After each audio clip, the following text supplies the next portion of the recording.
बिहार में आज दूसरे चरण की वोटिंग भी हो जाएगी। अब बिहार की जनता को 14 नवंबर का इंतजार है, जब नतीजे आएंगे। दूसरे चरण में 20 जिलों की 122 सीटों पर 1302 उम्मीदवारों की किस्मत दांव पर है। इस चरण में नीतीश सरकार के 12 मंत्रियों की साख दांव पर है, तो कई ऐसे दिग्गज हैं जो खुद तो चुनाव मैदान में नहीं लड़ रहे हैं, लेकिन असल परीक्षा उन्हीं की है। दूसरे चरण की 122 सीटों में 101 सीटें जनरल हैं, तो 19 अनुसूचित जाति और 2 सीटें अनुसूचित जनजाति के लिए आरक्षित हैं। इन 122 सीटों से ही बिहार की सत्ता का फैसला होगा।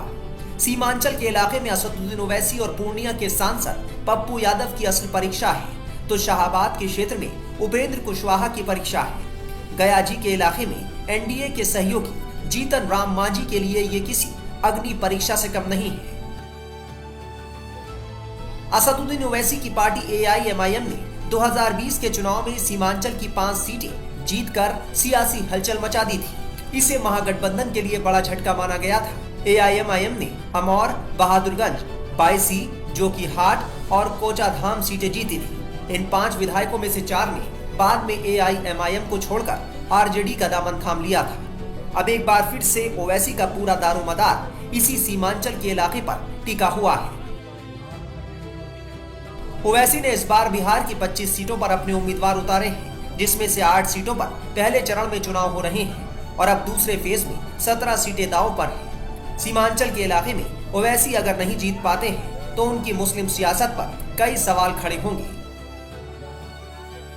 अब बात पप्पू यादव की। पूर्णिया लोकसभा सीट से सांसद पप्पू यादव भले ही विधानसभा चुनाव नहीं लड़ रहे हैं, लेकिन उसके बावजूद उनकी साख भी दांव पर लगी है।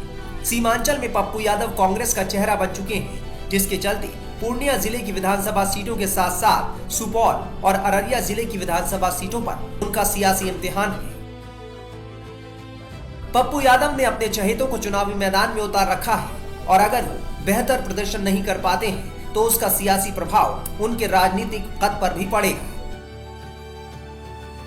कांग्रेस का सारा दारोमदार इस दूसरे चरण की सीटों पर टिका हुआ है। कांग्रेस के 37 उम्मीदवार दूसरे चरण में किस्मत आजमा रहे हैं। 2020 में कांग्रेस के खराब प्रदर्शन के चलते ही महागठबंधन सरकार नहीं बना सकी थी। अब बात RLM के प्रमुख उपेंद्र कुशवाहा की। उपेंद्र कुशवाहा भले ही खुद विधानसभा चुनाव नहीं लड़ रहे हैं, लेकिन असल परीक्षा उनकी ही होनी है। कुशवाहा एनडीए के साथ है और उन्हें 6 सीटें मिली हैं। कुशवाहा के कोटे की 6 में से 4 सीटें दूसरे चरण की हैं। सासाराम, दिनारा, मधुबनी, बाजापट्टी से कुशवाहा के उम्मीदवार हैं। इन चारों सीटों पर RLM का मुकाबला RJD से है। सासाराम से उपेंद्र कुशवाहा की पत्नी स्नेहलता विधानसभा चुनाव लड़ रही हैं। कुशवाहा 2024 का लोकसभा चुनाव हार गए थे और अब उन्होंने अपनी पत्नी को विधानसभा चुनाव में उतारा है। ऐसे में कुशवाहा अगर अपने कोटे की 4 सीटें नहीं जीत पाते तो उनके राजनीतिक कद को जबरदस्त झटका लगेगा। एनडीए के सहयोगी और मोदी सरकार में मंत्री जीतन राम मांझी की पार्टी हम की असल अग्नि परीक्षा बिहार के दूसरे चरण में है। मांझी के सभी 6 प्रत्याशी इसी चरण में किस्मत आजमा रहे हैं। इमामगंज, सिकंदरा, बाराचट्टी और टिकारी सीट पर मांझी का कब्जा है। मांझी का इन चारों सीटों पर RJD से मुकाबला है, जबकि कुटुंबा में कांग्रेस के प्रदेश अध्यक्ष राजेश राम और अतरी में RJD प्रत्याशी से कड़ी टक्कर है।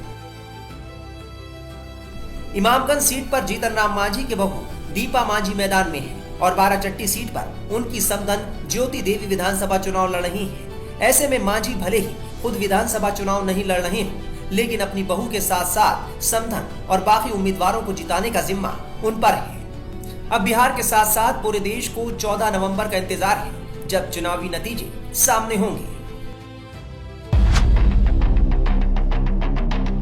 जब चुनाव का नतीजा आ जाएगा तो दही चूड़ा और मखाना की खीर के साथ हमें एनडीए की रिकॉर्ड विजय का उत्सव मनाना है। हम लोग जीतेंगे, सब लोग जीतेंगे, बिहार जीतेगा। 14 को नई सरकार मिलने वाली है।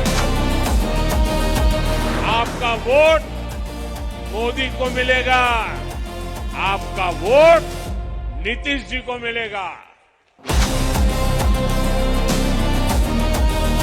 आपकी जिम्मेदारी बनती है संविधान की रक्षा करना है। वोट चोरी नहीं होने देना है बिहार में।